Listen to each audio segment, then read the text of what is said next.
안녕하세요. 저는 부산에서 작은 인테리어 회사를 운영하고 있는 30대 후반의 남성입니다. 세상에 태어나 한 사람으로 살아가면서 두 번째 인생을 살고 있는 저의 이야기를 들려드리려 합니다. 지금으로부터 15년 전, 저는 제게 주어진 삶의 고통을 견뎌낼 힘이 없어 극단적인 선택을 시도했었습니다. 세상에 태어나 다짜고짜 인생을 마감하고 싶은 사람이 있을까요? 모두들 행복하고 싶고 모두들 오래 살고 싶을 거예요. 주어진 삶을 어떻게든 좋은 삶으로 만들어 보려고 각자의 방식으로 열심히 노력하면서요. 저 또한 멋진 삶은 아니더라도 웃는 인생을 살고 싶어 참고 노력했던 평범한 20대였습니다.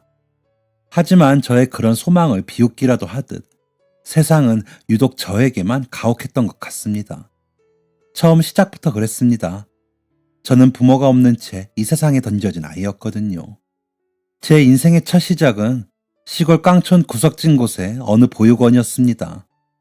저와 비슷한 처지의 여러 아이들과 엉겨붙어 부대끼며 잠을 자고 소시지 하나, 김치 몇 조각, 건더기 없는 국물에 끼니를 때우며 자랐습니다. 중학교까지는 같은 보육원 친구들과 학교에 다니며 큰 문제 없이 지냈습니다. 하지만 중학교를 졸업하고 고등학교에 가서부터는 아무리 똑같은 교복을 입고 있어도 저마다 급이 다르다는 걸 느끼게 되더라고요.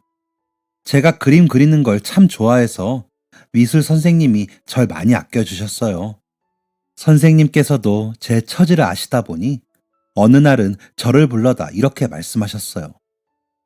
도진아, 틈날 때마다 그림을 그려봐. 선생님이 봐줄게. 그런데 그게 문제의 시작이었나 봅니다. 저희 반에 미술을 전공하던 친구가 있었는데요. 그 친구 눈에는 미술 선생님의 관심을 사는 제가 눈에 가시였던 거예요. 엄청 더운 여름날, 학교 건물이 햇살을 받아 주황빛으로 물든 모습을 그리고 있었는데 누군가 발로 물통을 팍 하고 걷어차는 겁니다. 마, 네가 미술 애인이가 맨날 그림 그리고 둘이서 뭐 하는데? 고개를 들어 바라보니 다름 아닌 그 녀석이었습니다. 물통을 발로 차는 바람에 교복에 온통 물감물이 들고 그림을 그리던 스케치북은 엉망이 되었죠. 저는 입을 꼭 다물고 그 녀석을 바라봤습니다. 그게 아니면 왜 둘이 붙어 만나는데? 네 그림은 봐줄 게 없어서 쌤이 안 부르나 보지. 뭐? 이게 진짜? 녀석은 제 분에 못 이기는 듯이 이미 엎질러진 물통을 한 번 더 걷어차며 소리를 질렀습니다. 내가 한 달에 얼마를 입시학원에 갖다 붙는 줄 아나? 네가 내한테 될 것 같아? 돈도 없고 부모도 없는 게 미술한다고 꼴값을 떨고 있네. 그 길로 저는 그 녀석에게 달려가 주먹을 날렸습니다. 주먹이 정말 아프더군요. 그 녀석 얼굴엔 피 한 방울 안 나는데 제 손은 빨갛게 부어올랐습니다. 몇 대를 때린지 모르겠어요. 속이 후련하면서도 가슴이 너무 아팠습니다. 그리고 그날 오후 그 녀석의 부모님이 학교를 찾아왔어요. 네가 우리 아들 얼굴 이 모양으로 만들었나? 선생들은 학생 관리를 어떻게 하기에 멀쩡한 애 얼굴이 이 지경이 되도록 몰랐습니까? 아이고 이사장님 죄송합니다. 저희가 면목이 없습니다. 도진이 네 빨리 죄송하다고 안 하나? 교무실에 있는 선생님들 모두 아무 말 없이 일어나 외면하고 있고 교장 선생님은 연신 녀석의 부모님에게 머리를 숙여 죄송하다고 하더라고요. 알고 보니 녀석의 아버지는 이지영 미술협회 이사장이라고 합니다. 저는 그때까지만 해도 그래도 제가 녀석을 때렸으니 미안하다고 해야 하나 고민을 하고 있었어요. 내가 이 자식 사과받아 뭐 하겠어요? 듣자 하니 부모도 없고 가진 것도 집불 없다면서. 난 깡패 자식 사과는 안 듣습니다. 여기 미술 선생이 누구요? 아, 예. 김 선생, 얼른 이리 와서 인사드리게. 처음 뵙겠습니다. 김지수입니다. 당신이 이 학생 개인가해 준 그 선생이요? 아니, 교사가 그래도 되나? 여기가 학교지 과외학원입니까? 안 그래요, 교장 선생님? 죄송합니다. 원래 저희 김 선생이 그런 선생이 아닌데. 김 선생, 얼른 사과드려. 교장 선생님께서 다그치니 선생님은 고개를 한참 깊숙이 숙이시더군요. 그렇게 한바탕 소란이 지나간 후 저는 상담실에 혼자 남겨져 반성문을 쓰게 되었습니다. 흰 백지 위에 무엇을 잘못했다 작성해야 할지 몰라 연필만 빙빙 돌리고 있는데 문이 열리고 미술 선생님께서 들어오시더군요. 선생님, 죄송합니다 라고 말하려 자리에서 일어났는데 선생님께서 대뜸 제 말을 가로채고 딱 한마디 하시더라고요. 미안하다. 그날 보육원으로 돌아가서 엉엉 울며 자퇴를 결심했습니다. 부모도 없고 가진 것도 집불 없다는 말이 그때는 세상을 뭣도 모르면서 엄청난 깨달음을 얻은 기분이더라고요. 학교를 다니고 배움을 얻으면 뭐하나. 난 다른 아이들과 울타리가 달라 시작점도 다르다는 그런 생각. 그래서 먼저 보육원을 떠난 형에게 연락을 했습니다. 전에 듣던 바로는 돈도 꽤 잘 벌고 지나가다 마주치면 멋진 양복을 입고 다닌다고 했었거든요. 제 이야기를 들은 형은 정말 할 수 있겠냐며 잘 생각해보고 내일 한번 만나자고 했습니다. 그렇게 저는 긴 고민도 하지 않고 보육원을 떠나 형이 있는 곳으로 갔어요. 쥐색의 양복을 차려입은 형이 머리에 왁스를 바르고 수염도 자랐더군요. 그 모습이 멋있어 보였고 저도 빨리 돈을 벌어 그렇게 되고 싶었습니다. 너 내가 무슨 일 하는지 알고 왔어? 아니 몰라. 근데 공부해서 뭐 할 거 있어. 돈이나 벌게 해줘. 일단 네 눈으로 봐. 그때 가서 결정해도 안 늦는다. 형은 저를 데리고 어두운 골목으로 걸었습니다. 밤거리에는 가로등 대신 화려한 간판들의 네온 사인으로 반짝였어요. 형이 멈춰선 곳은 나이트클럽 앞이었습니다. 멈춰서서 저를 바라보는 형을 지나치며 건물 안으로 들어가려 하자 양복을 입은 다른 아저씨가 저를 가로막으며 물었습니다. 곱비리 아니야? 제 동생입니다. 심부름 시키겠습니다. 그렇게 저는 형이 준 옷을 입고 머리에 왁스를 바르고 나이트클럽 앞 골목에서 전단지를 뿌리는 일을 했습니다. 가끔은 주방에서 설거지를 하고 손님이 나간 테이블을 닦고 화장실 청소도 하면서요. 그렇게 2년 정도 일하면서 저는 이 세상의 가장 밑바닥에 제가 있다고 생각했습니다. 이제 나는 다시 올라갈 수 없다고. 여기가 내 세상이라고 말이죠. 그렇게 시간이 흐르고 나니 어느덧 군대 갈 나이가 되어 입대를 하게 되었습니다. 그리고 전역을 해서 다시 나이트클럽으로 돌아갔는데 그 자리가 싹 허물어지고 없더라고요. 휴가 때까지만 해도 연락을 주고받았던 형도 전화번호를 바꾼 채 흔적도 없이 사라졌습니다. 어디로 가야 할지, 무엇을 해야 할지 아무런 생각이 떠오르지 않았어요. 그 화려한 골목에 우두커니 서서 한참을 멍하니 서 있었어요. 세상에 다시 한번 버려진 기분이었죠. 지금 생각해보면 그때 정신을 차리고 어떻게 살아갈지 고민이라도 해봤어야 했는데 외로운 군 생활 끝에 그나마 의지했던 형마저 도망가고 없다는 생각이 저를 벼랑 끝으로 내몰았던 것 같습니다.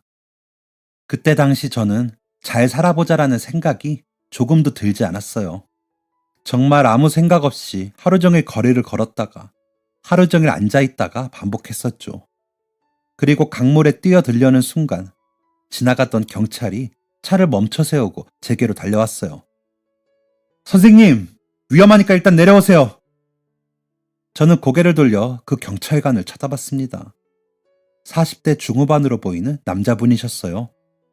마스크를 쓰고 있어 자세히 보이진 않았지만 짙은 두 눈썹을 한껏 아래로 내리며 웃어 보이셨어요. 직전까지만 해도 무덤덤했던 제 마음이 울컥하는 순간이었어요. 저는 더 바라보면 안 될 것 같은 마음에 고개를 다시 돌렸습니다. 짙은 회색빛의 강물이 다리 아래로 잔잔히 흘러가고 있었어요. 그런데 등 뒤에서 바스락하는 소리가 들려옵니다. 선생님, 식사하셨어요? 지금이 밥때인데 안 드셨으면 저랑 같이 드실래요? 싫으시면 저 먹는 동안만 기다려주세요. 절대 쳐다보지 않겠다는 마음과는 달리 그 경찰관을 쳐다보게 되더라고요. 그랬더니 그 자리에서 햄버거 포장지를 뜯는 게 아니겠습니까? 왜 저는 하필이면 사는 동안 햄버거 한 번 못 먹어보고 살았을까요? 독심술이라도 하는 듯한 경찰의 행동에 그만 다리가 풀려버렸습니다. 선생님, 제 팔 잡으세요. 어서요!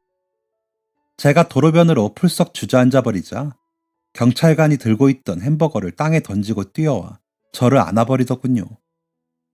왜, 도대체 왜 지금 햄버거를 드세요? 왜? 다리에 풀려버린 힘이 목구멍으로 옮겨가기라도 한 건지 있는 힘껏 소리를 지르며 엉엉 목 놓아 울어버렸습니다. 그리고 멀찌감치 떨어져 대기하고 있던 다른 경찰과 함께 저를 부축해서 차에 태우셨어요. 그대로 경찰서로 향할 것 같았던 제 생각과는 달리 저를 태운 차는 어느 한적한 해변에 세워졌습니다. 선생님, 내려서 같이 드세요. 저 안 먹습니다. 박순경. 박순경은 가서 국밥 한 그릇 하고 와. 햄버거는 나 혼자 먹게. 선생님, 그럼 일단 내리시죠. 지금 밖에 석양이 엄청 예뻐요. 박순경, 선생님 문 열어드려. 박순경이라는 사람이 조수석에서 내려 뒷문을 열어주시더군요. 제가 내릴게요. 부축하려 드는 박순경을 밀어내고 차 문 밖으로 어깨를 내밀었습니다. 정말 저 멀리 수평선 끝으로 석양이 지고 있었어요. 그렇게 어깨만 내민 채로 어설프게 걸터 앉아 있는데 경찰 아저씨가 제 옆으로 와 맨바닥에 그냥 양반 다리를 하고 앉아 햄버거 포장지를 뜯기 시작했습니다. 난 통 밥을 급하게 먹는 버릇이 있는데 이렇게 노을 지는 거 보면서 먹으면 눈이 바빠서 씹는 속도가 느려집디다. 사실 그렇게 예뻐서 보는 것도 아니고 그냥 이렇게라도 앉아있으면서 한숨 돌리려는 핑계지 뭐. 선생님은 올해 나이가 어떻게 되세요? 아직 어려 보이는데. 23이요. 23? 아이고, 우리 아들놈이랑 동갑이구만. 아우, 배부르다. 오늘따라 이게 왜 이렇게 배가 부르지? 괜히 2개나 사서 버리게 생겼네, 아깝게. 저 그러지 말고 하나 들어요, 응? 여기. 아저씨는 다른 햄버거 포장지를 뜯어 제 손에 쥐어주며 말했습니다. 그리고는 아직 한 입밖에 먹지 않은 햄버거를 손에 들고 더 베어 물지도 않고 연신 말씀을 이어가셨어요. 그런 아저씨를 보면서 멀리 수평선을 봤다가 햄버거를 한 입 베어 물었습니다. 정말 맛있었습니다. 너무 맛있어서 눈물이 막 흐르는 줄도 모르고 씹으면서 계속 베어 물었어요. 그런 저를 보고 아저씨는 걱정하고 위로해주지는 못할 망정 배꼽을 잡고 웃으시더군요. 그런데 저도 그 모습을 보면서 눈물이 더 차오르는 겁니다. 제 얼굴이 아마 가관이었을 거예요. 아니, 눈물이 날 정도로 그렇게 맛있는가 그래? 네, 너무 맛있어요. 정말 맛있어요. 제가 햄버거를 태어나서 처음 먹어보거든요. 진짜 맛있어요. 아저씨 아니었으면 이 맛있는 걸 먹어보지도 못하고 죽을 뻔했어요. 에휴, 내 인심 썼다. 감자튀김도 양보할 테니까 천천히 먹어요. 감사합니다. 너무 맛있어서. 죄송합니다. 정말 정신을 놓은 사람처럼 감자튀김을 마구 집어먹었어요. 이렇게 맛있는 걸 난 왜 그동안 한 번도 먹지 못했나. 저 죽고 싶지 않아요. 그제서야 아저씨는 웃음을 멈추고 저를 가만히 바라보셨습니다. 그 알 수 없는 따뜻함에 홀려 저는 물어보지도 않은 제 이야기를 전부 들려드렸어요. 제가 이야기하는 동안 아저씨는 아무 말도 하지 않으시고 간간히 물티슈와 콜라를 손에 쥐어주시기만 하셨어요. 아저씨, 저 오늘 죽으려고 하길 잘한 것 같아요. 햄버거 잘 먹어놓고 딴소리 하는겨? 네, 죽으려고 해서 아저씨가 저 햄버거 주셨잖아요. 아이고 참나. 오케이, 그럼 한번 악착같이 살아봐요. 내가 햄버거만 사주나 소고기도 사주지. 그러고는 제 어깨를 2번 툭툭 쳐보시더니 대뜸 어디론가 전화를 거셨습니다. 강원아, 아버지다. 내가 아는 아들이 하나 더 생겼는데 내일 니한테 보낼게. 같이 운동 좀 해라. 이렇게 말라가지고 힘이 없어서 세상 독하게 살겠나 싶어서. 우리 아들이 강호동보다 더 큰 덩치야. 걔도 고등학교 때까지만 해도 그쪽처럼 깡깡하게 말랐었어요. 운동해서 힘이 생기니까 고마 사람이 달라지는데 당장 내일 할 것도 없는데 햄버거 값 한다 생각하고 우리 아들 다니는 운동장 나가봐요. 아, 자, 내일 우리 또 봐야 하니까 이름하고 연락처. 서도진입니다. 근데 제가 핸드폰도 없고 아무것도 없습니다. 어허, 요즘 세상에 핸드폰이 없어 불편해서 어떡해. 우리 서도진 씨 핸드폰도 사고 취업도 하고 이 세상 살만한 거 알게 될 때까지 내가 도와줄게. 내일 그럼 아침 9시까지 이 앞으로 집합? 집합하는 우렁찬 목소리와는 달리 아저씨는 너무나도 다정하게 손가락을 걸며 약속하는 모양을 취해 주셨습니다. 정말 내가 핸드폰도 사고 취업도 하고 살아갈 수 있을까? 당장 내일 아침이 될 때까지 어디 가서 잘 데도 없는데 말이죠. 주머니 속 1,000원짜리 3장을 꼭 쥐고는 알겠습니다 하고 차에서 일어났는데 아저씨가 지갑을 열어 5만원짜리 한 장을 꺼내셨어요. 이거 내 오늘 전 재산인데 도진씨 잠도 자고 샤워도 좀 해야 하니까 일단 빌려줄게요. 대신 우리 약속했다. 나 믿고 내일 꼭 여기로 와요. 알겠지요? 그렇게 아저씨는 경찰서로 돌아가셨고 저는 숙박을 해결하기 위해 근처 찜질방으로 갔습니다. 뜨거운 물로 샤워를 하고 누우니 오늘 하루 있었던 일이 그냥 꿈처럼 느껴지더라고요. 자고 일어나면 없던 일이 될 것만 같은 불안감으로 깊이 잠들지 못하고 밤새 몸을 뒤척였습니다. 그리고 다음날 아저씨를 만나 아저씨네 아들이 있다는 운동장으로 향했는데요. 도착해보니 그곳은 운동장이 아니라 아주 넓은 실내 운동시설이었습니다. 정말 많은 운동기구들이 있었고 모두가 자기 자신과의 힘든 싸움을 하는 듯 보였어요. 아저씨는 다시 근무를 하러 가셨고 저는 강호동을 닮은 아들분과 둘만 남겨졌습니다. 다른 건 아버지 통해서 다 들었어요. 일단 저처럼 되려면 먹는 것부터 잘 챙겨 먹어야 하거든요.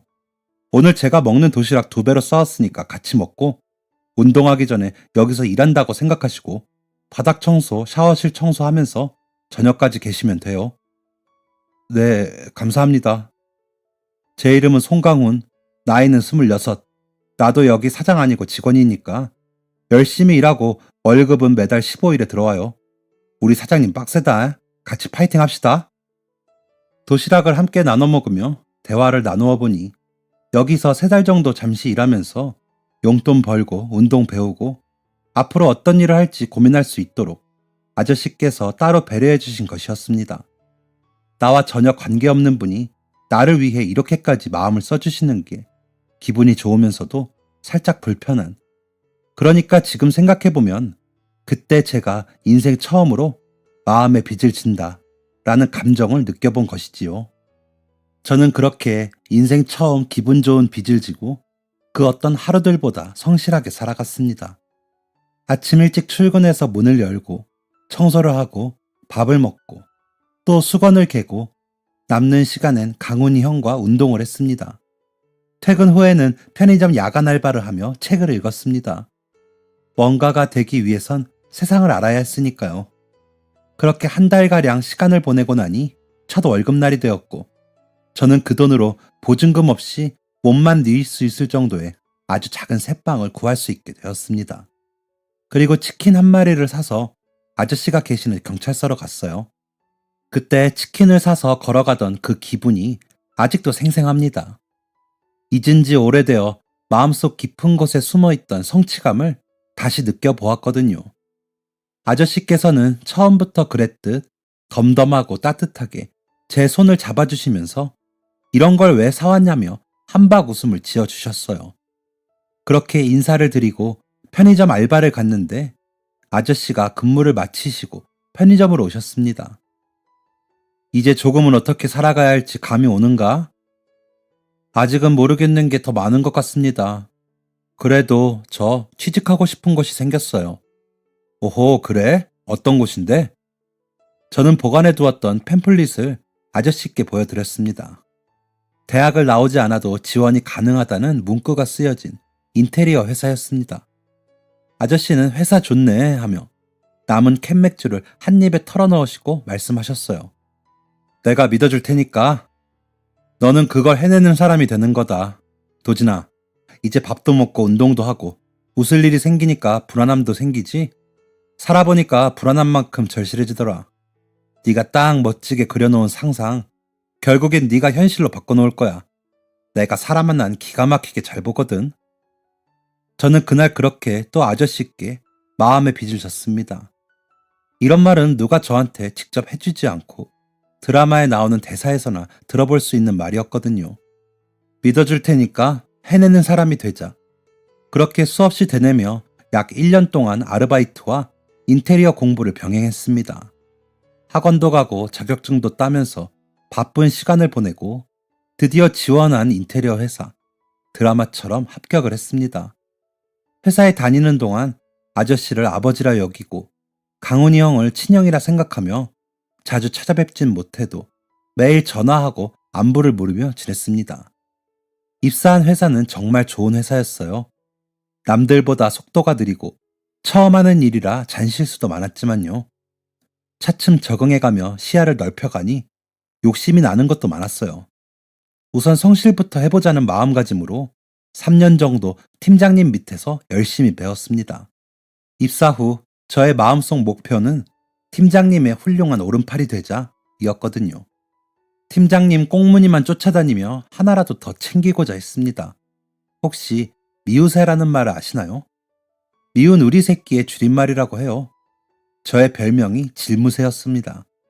질문 많은 우리 새끼라고 회식 자리마다 저를 그렇게 부르셨던 기억이 있어요. 팀장님께서 그렇게 저를 예뻐해 주시니 저도 더 열심히 했던 기억입니다. 그렇게 저의 열정을 높게 사주신 팀장님께서 3년 만에 저에게 첫 프로젝트를 배정해 주셨습니다. 정말 가슴이 두근거리더군요. 제가 처음 만났던 의뢰인은 정년 퇴직을 하신 부모님을 위해 집을 선물하는 두 따님이었습니다. 그래서 저의 첫 의뢰인은 제게 정말 의미가 있었습니다. 제가 가족도 집도 없이 자라왔다 보니 항상 집에 대한 갈증이 있었는데 이렇게 따뜻한 집의 울타리가 제 손에서 탄생한다니 벅차올랐습니다. 의뢰인의 따뜻한 사연과 어르신들의 취향을 최대한 녹여 그렇게 저의 첫 프로젝트는 성공적으로 마무리되었습니다.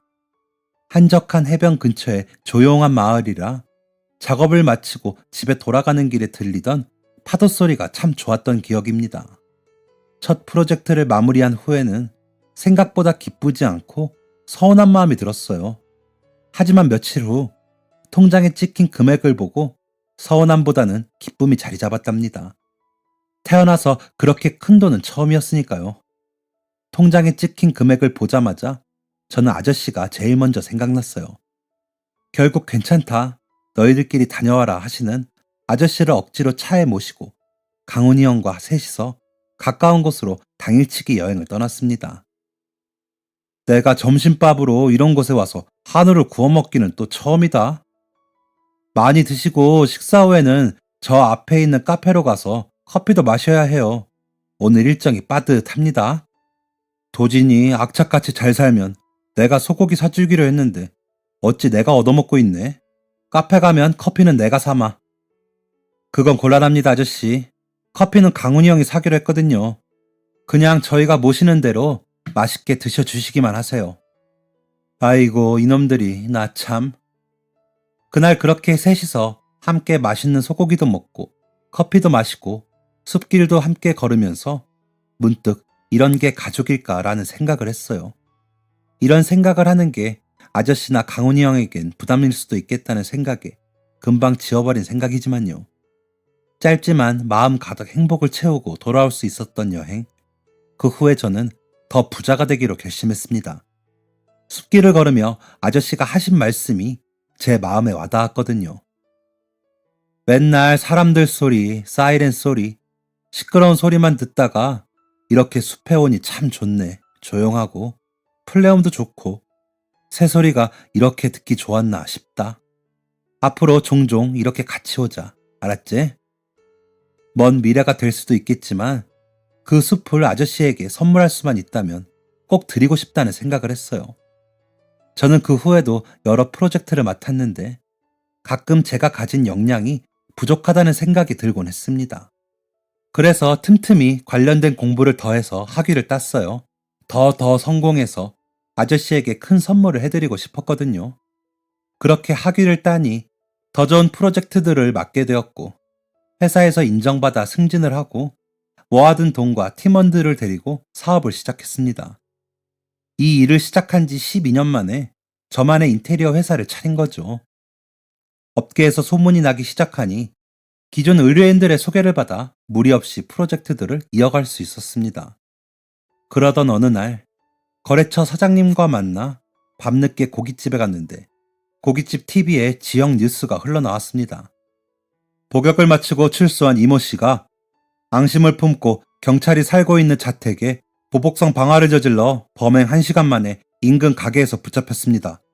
피해자는 50대 남성으로 부산 진구경찰서. TV에 나오는 경찰서가 너무나도 익숙했습니다. 본능적으로 불안함이 앞서더라고요. 당장 아저씨께 전화를 걸어보았지만 받지 않았습니다.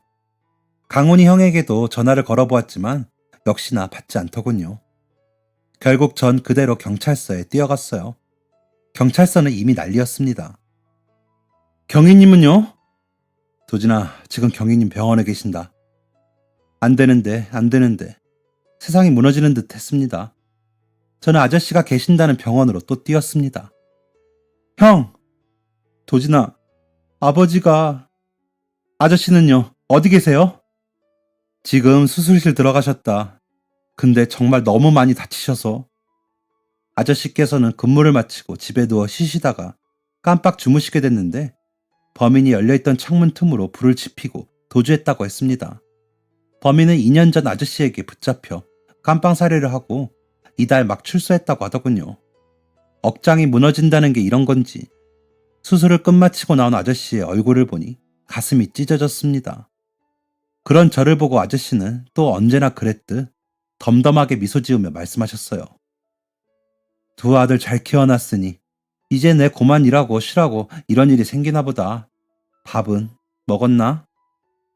아저씨는 하반신에 심한 화상을 입으셨고 치료가 끝나고 나서도 더 이상 근무를 하실 수는 없는 상태라 결국 은퇴를 결정하셨습니다. 저는 이제야말로 아저씨께 진 빚을 갚을 수 있는 날이 왔다고 생각했습니다. 아저씨가 좋아하셨던 녹음이 푸르고 산새가 지저귀는 조용한 숲속 마을에 전원주택을 지어드리기로요. 비록 비용은 만만치 않았지만 그동안 일하면서 모은 돈을 전부 털어서라도 아저씨를 위한 집을 지어드리고 싶었습니다. 지금이 아니면 기회가 오지 않을 것만 같아 또 부담스러워하실 아저씨를 너무도 잘 알기에 철저히 비밀리에 집을 지었습니다. 좋아하셨던 석양이 지는 모습을 실내에서도 잘 보실 수 있게 큰 창을 내어드리고 푸른 잔디가 깔린 마당에는 커다란 백목련 나무와 수양 단풍나무를 심어 봄, 여름, 가을, 겨울 계절에 아름다움을 만끽하실 수 있게 했어요. 공사가 완료된 후 드디어 아저씨를 모시고 여느 때와 같이 여행을 가기로 하였습니다. 바로 아저씨를 위한 새 집으로요. 새 집을 보여드리기 위한 위장 여행인 셈이었습니다. 평소처럼 식사를 하고 커피를 마시고 근처 공원을 걷다가 주택이 지어진 마을로 향했습니다. 잠시 구경하다가요 하고 자연스레 대문을 열고 들어갔습니다. 아저씨는 집이라고는 생각을 못 하셨는지 독채 펜션 뭐 그런 거냐 하시며 들어오셨습니다. 아저씨는 목련 나무 앞에 서서 줄기를 만지며 주위를 둘러보고 계셨습니다. 아저씨, 사실 제가 큰 사고를 하나 쳤습니다. 네가 무슨 사고를 쳐? 그럴 애가 아닌데. 인생을 매 순간 어려운 사람 도우시고 나쁜 사람 잡으며 힘들게 살아오셨는데 그렇게 집이 불타고 다치기까지 하셔서 제 마음이 정말 안 좋았습니다. 아저씨, 저 죽으려고 강물에 뛰어들려던 날 데려가 주셨던 바닷가. 그때 함께 봤던 석양이 저를 지금처럼 행복한 사람으로 살게 했어요. 그날 이후 저의 모든 인생은 아저씨가 주신 거나 다름없어요. 저는 이제 충분히 행복한 사람으로 살고 있으니 아저씨께 제 행복을 나누어드리고 싶어 집을 지었습니다. 이제 여기서 남은 인생 좋아하는 풀네음 맡으며 새소리 들으면서 그렇게 사셨으면 해요. 지금 무슨 말을 하는 건지 모르겠는데 알아듣게 얘기해봐라. 지금 서 계신 이 마당이 이제 아저씨 집입니다. 제 선물이니 받아주셔요. 이게 무슨... 나는 안 된다. 못 받는다. 무슨 생각으로 이런 짓을 한단 말이고. 너한테 내가 이거 무슨 자격으로 받아. 내가 무슨 염치로. 너 살거라. 난 안 돼. 네 인생 네가 살았지. 내가 한 게 뭐 있다고 내가 이런 걸 받냐? 어서 가자. 부산으로 가자. 알겠습니다, 아저씨. 그럼 오신 김에 집안에 구경이라도 하고 가세요. 저 정말 힘들게 지었어요. 구경이라도 같이 해주세요. 아저씨의 성격을 평소에 너무나도 잘 알았기에 흔쾌히 집을 받아주시리라 생각한 건 아니었지만 역시나 단호하게 거절하시는 모습에 일단 안으로 모시고 들어갔습니다. 아저씨는 머뭇거리시면서도 저의 부탁에 마지못해 집 안으로 들어와 주셨어요. 말없이 집 내부 곳곳을 천천히 둘러보는 아저씨를 보고 있으니 가슴이 뭉클했습니다. 저는 아저씨께 다가가 다시 한번 용기를 내어 부탁드렸어요. 아저씨, 저 집 진짜 잘 지었죠? 여기 그냥 두기 아까우니 앞으로 별장이다 생각하고 매년 휴가 때 저희랑 오시는 겁니다. 마음의 준비 단단히 하세요. 집은 참 멋지게 잘 지었네. 근데 도진아, 너무 무리한 거 아니냐? 네가 돈이 어디 있다고. 아저씨, 저 돈 잘 벌어요. 부산에서 제일 잘 나가는 인테리어 회사 사장입니다, 제가. 그런 걱정은 하지 마시고 제가 마음을 담아 지은 집 많이 예뻐라 해주시고 온기도 주시고 해주셔요. 그해 여름 저희 셋은 다행히도 그 집에서 여름 휴가를 보냈습니다. 짧았던 1박 2일이 끝나는 날 아저씨께서는 저의 두 손을 붙잡고 눈물을 흘리셨어요. 왜 우시냐 여쭙지 않고 저도 함께 눈물을 흘렸습니다. 고맙다, 도진아. 저도 정말 감사합니다, 아저씨. 이제 여기가 네 집이다. 우리 집이다, 도진아. 우리 집이라는 세 글자에 한참을 아저씨를 끌어안고 눈물을 흘렸습니다. 아저씨가, 강훈이 형이 저를 가족이라고 생각하지 않는다 해도 저는 괜찮습니다. 저의 마음속에는 이미 이분들이 저의 가족이니까요. 아저씨는 그렇게 며칠을 더 머물고 싶으시다며 부산으로 함께 돌아오지 않으셨고 며칠 후 강훈이 형을 통해 나머지 짐들을 보내달라고 연락하시곤 그곳에서 지내고 계십니다. 저는 아저씨로 인해 멋진 인생의 전환점을 맞았고 앞으로도 멋지게 살아갈 예정입니다. 한 사람의 인생을 완전히 바꾸어준 멋진 사람, 아저씨. 그 누구에게도 말하지 못했지만 제 마음속엔 당신께서 저의 아버지입니다. 오늘 이 자리를 빌어 처음이자 마지막으로 고백해봅니다.